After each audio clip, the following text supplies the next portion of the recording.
You Don't Want to Speak to the Manager. Written by Devil Juice. Narrated by Brandon Dayton. Like most people, I had my first job in my teens. I wanted a little extra pocket money for buying stuff for myself, hanging out with friends, and all sorts of other things, much like any other teenager. It was a very typical scenario for a very typical kid. Well, for the most part anyway. I applied for a bunch of different places, but out of all the ones I got job offers from, I settled on a convenience store just down the road from my family's apartment building. Not the most interesting choice, I know, but it's not like a teenager looking for minimum wage work has plentiful options.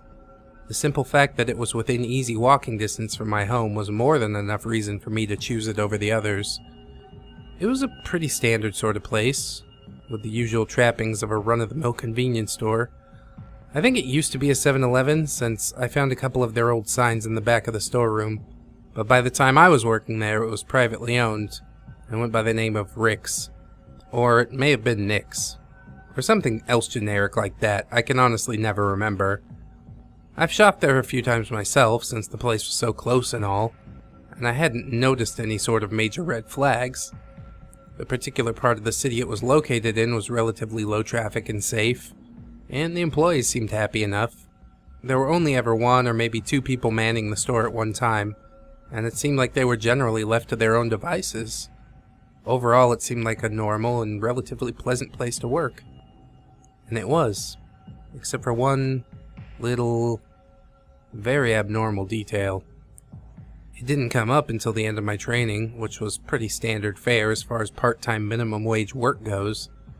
I met a guy in the store in his early 20s by the name of Mike, who I'd previously spoken with at length over the phone.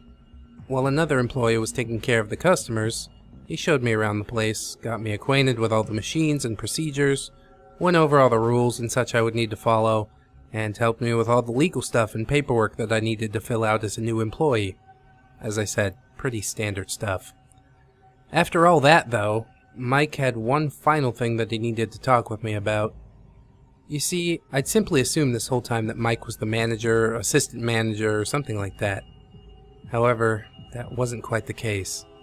Mike was simply the most senior employee at the time, and though he was trusted to handle training new employees and other such things occasionally, outside of that, he was just another worker. The manager/owner of the place was a man by the name of Mr. Downey. Mike led me to a room at the back of the building, which appeared to be something of an office of sorts. I'd say it was an office, but the only thing that distinguished the room as such was a small metal desk that was pushed up against one of the walls. On top of the desk was a two-way radio sitting in its charging dock, and nothing else. Other than that, the room was completely barren, the only other feature of note being a set of stairs that went up to the second floor. Mike went on to explain that Mr. Downey lived on the second floor of the establishment. Though he handled all the necessary responsibilities of owning and managing a business, he hated to be disturbed, and never came downstairs during business hours, or any other time that anyone other than him was in the building. The radio was there if you needed to talk to him, but it was for emergencies only. Mr. Downey apparently wouldn't even bother to respond if you tried contacting him for any other reason. Obviously, I was weirded out by this, but Mike assured me that, though it was a bit strange, it was never really much of an issue. Despite being reclusive, Mr. Downey was very good about managing everything. Deliveries were handled on time, repairs and other servicing was requested promptly, and everything that was required of the employees was properly communicated through written notes left in the store at the beginning of the day. It was unconventional, sure, but it worked. Apparently, in the couple of years Mike had been working there, he had never spoken directly to Mr. Downey, even once. As far as he knew, no one had. I wasn't entirely convinced by this. However, I didn't see it as something worth refusing the job over, so I just ended up shrugging it off. Honestly, though, Mike was right. Despite having never seen or even spoke to the person that I was working for, everything generally went rather smoothly. I've had managers since that I've seen and spoken to almost every single day that couldn't manage to run things even half as well as Mr. Downey. I'd go so far as to say that convenience store was one of the best working environments that I've ever had in my entire life. I won't lie, though. Every now and then the strangeness of it all would make me a bit uncomfortable. There were security cameras in most of the rooms on the main level. They bothered me a bit, as there were no monitors or anything that we had access to. Logically speaking, this left only one person who could be monitoring the feed. Every now and then when I was working, I'd glance up at those cameras and shudder a bit. The idea that I was being watched, maybe even constantly, was unsettling to say the least. I only ever thought about this for brief moments, though. Mr. Downey didn't seem to be the nitpicky sort. There was never really any sort of performance review or much in the way of feedback. One of the other workers got busted for stealing once, but this was really the only indication I ever got that Mr. Downey might actually be paying attention. As such, it was pretty easy to forget about the cameras for the most part. There wasn't much of anything else to complain about, really. All in all, it was a very laid-back and pleasant sort of gig. Of course, it wasn't all good times. As anyone who's ever worked in any sort of service industry job can tell you, there's one uncontrollable aspect of the job that can turn any reasonably good day into a bad one at the drop of a hat. The worst part of any service industry job: the customers. Of course, I've had my fair share of awful customers working at the convenience store as well. However, one of them stands out in particular. It was a woman that I generally referred to as Karen. Not because her name was Karen, but because she was a Karen in just about every way that you can imagine. I think her name was Christy or something like that, but I never really made the effort to try and remember. Frankly, I wanted to spend as little time thinking about and interacting with her as humanly possible. She, however, seemed to want to do the exact opposite. She usually came in at least once a week, and she always had something new to complain about. Maybe we were out of something, or just didn't have something she thought we should have. Maybe it was because the store was too hot or too cold, or perhaps the lighting was too bright or too dim, or maybe it was the poor service. No matter what, she'd think up something to gripe about. And no matter what, she would always be back. I frankly suspected that she came in specifically just to blow off steam by laying into whoever happened to be working at the time. And I absolutely despised her for it. However, her behavior isn't the reason why I still think about her to this day. You see, Karen had this thing. She always wanted to speak to the manager. It was sort of a running theme for her. After every single complaint, she asked, no, demanded, to speak with the manager. Now you see, knowing what I've told you about Mr. Downey, it's probably pretty obvious that this was never going to happen. We employees gave her just about every excuse in the book, that he was out, sick, etc. We'd tell her that we would take a note of her complaints and let the manager know, and she'd begrudgingly accept that this was the best she was going to get. However, she never gave up asking, and eventually our excuses were no longer good enough. I had the misfortune of being the one and only person working when she finally reached her breaking point. I forget what her initial complaint was, and honestly it doesn't matter, but this time she wasn't just taking no for an answer. If the manager wasn't available, then she was just gonna wait until he was. I was a bit taken aback, but I figured that this new thing of hers could only last so long. However, after 2 hours of her hanging around in the store, I realized that things weren't going to be that easy. She wasn't just quietly standing there either. She was getting angry. Her random inane outbursts were even starting to scare off other customers. I was debating calling the police and having them handle it, but I paused, second-guessing myself. Glancing up briefly at the security camera that was angled towards the counter, I thought to myself that I probably shouldn't be the one to decide. I quickly ducked into the back and grabbed the two-way radio, holding it up to my mouth. I was never really the type to get nervous about phone calls and that sort of thing, but I had to take a deep, calming breath before I could bring myself to press the button on the side of that radio. "Hey, Mr. Downey?" I said, my voice shaking a bit. "I don't know if you've noticed, on the cameras, but there's a customer out there making a big scene about wanting to speak to you, and it's turning into a bit of an issue, and..." I trailed off, my mouth feeling weirdly dry. I waited for a moment to see if I would get a response, but continued after being met with only silence. "I know this isn't exactly an emergency per se, but it's just It's just getting to the point where I might need to get the police involved, and, well, I just figured that would be even more of a bother to you, so I just wanted to see how you wanted to handle this. For a while, there was no response. I stood there for several minutes in silence, feeling like some sort of idiot. I was beginning to ready myself for the absolute ordeal this would turn into once I had to call the police, when I heard something. A sound from the radio. It wasn't a voice or anything immediately recognizable. I listened closer, holding the device up to my ear. I realized then that what I was hearing was background noise mixed in with a slight amount of static, as if the person on the other end was holding down the button without speaking. I could just barely make out a few noises through the static, but they were so faint that I could have maybe just imagined them. There was a low hum, a sort of intermittent clicking, and what I thought was bubbling. Before I could spend much time trying to analyze these noises, my thoughts were interrupted by the dry, raspy voice of a person who could only be Mr. Downey. He said, "Send her up." I stood there for a moment, just sort of processing that. The whole situation was a bit outlandish. I felt uncomfortable about Mr. Downey's request, but I figured that it was still better than getting the police involved. I made my way back out to the storefront, trying to figure out how I was going to present this to Karen in a way that was as reasonable and normal sounding as possible. Oddly enough, Karen took it in stride. Without giving me the chance to really explain about Mr. Downey, she simply jumped to the conclusion that he was probably some sort of invalid or something like that. Not that it mattered, as she was still going to give him a piece of her mind either way. Not really wanting to go through the effort of trying to correct her, I just sort of meekly agreed.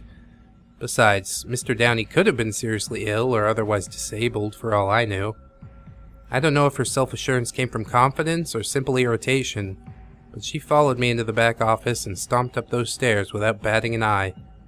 She tried to twist the handle of the door and let herself in, but the door at the top of the stairs was still locked. She turned around to give me a snide comment about this, but I cut her off before she had the chance, asking her to just give me a second.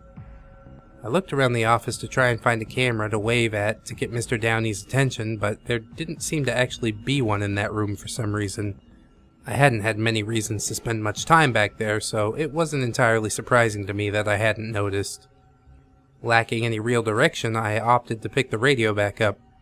Pressing the button down, I muttered, "She's here," into the receiver. Without even 2 seconds of delay after having spoken into the radio, there was a loud click as the door at the top of the stairs swung open on its own. It was a bit weird, to say the least. The door itself was old and wooden, like it hadn't been used in 30 years or more. It certainly wasn't the sort of door that you'd expect to be automatic. I could see the mechanism now that the door was open, even from the bottom of the stairs, but it was perfectly concealed when the door was not in use. It was as if the door was set up with that specific intention in mind. All that could be seen through the now open door was a short hallway with another closed door at the end of it.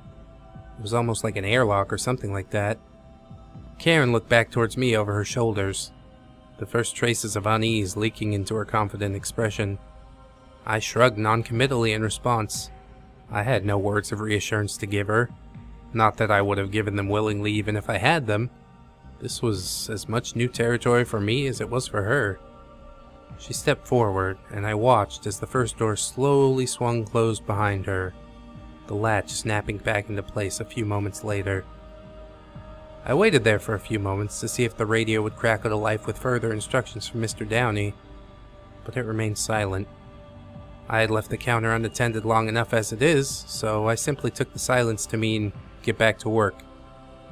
I busied myself with attending to my daily tasks, helping customers, and by messing around on my phone a bit during my downtime. However, I couldn't get my mind off of what was going on upstairs. Why had the reclusive Mr. Downey decided to actually meet with someone after such a long time of presumably having no direct contact with anyone? Why Karen, of all people? Sure, he may have just wanted to do his duty as manager and calm down the angry customer, but some small, paranoid part of me was telling me that it wasn't as simple as that. What in the world was going on up there? 1, 2, 3 hours passed, and Karen still hadn't returned from the second floor. It was nearing the end of my shift. As I was stocking one of the shelves, I debated how I was going to explain the situation to the next shift. That was when, all of a sudden, I became aware of a presence behind me. Whatever it was hadn't made a single sound. It was just there. I whipped around, stumbling back a bit and letting out a slightly embarrassing startled yelp. It was Karen. I had no idea how long she'd been standing there, watching me. Somehow she'd wandered downstairs and out into the storefront from the back office without being seen or heard. I hadn't even heard her breathing. Wait, was she breathing? I quickly lost track of that train of thought when I saw her expression.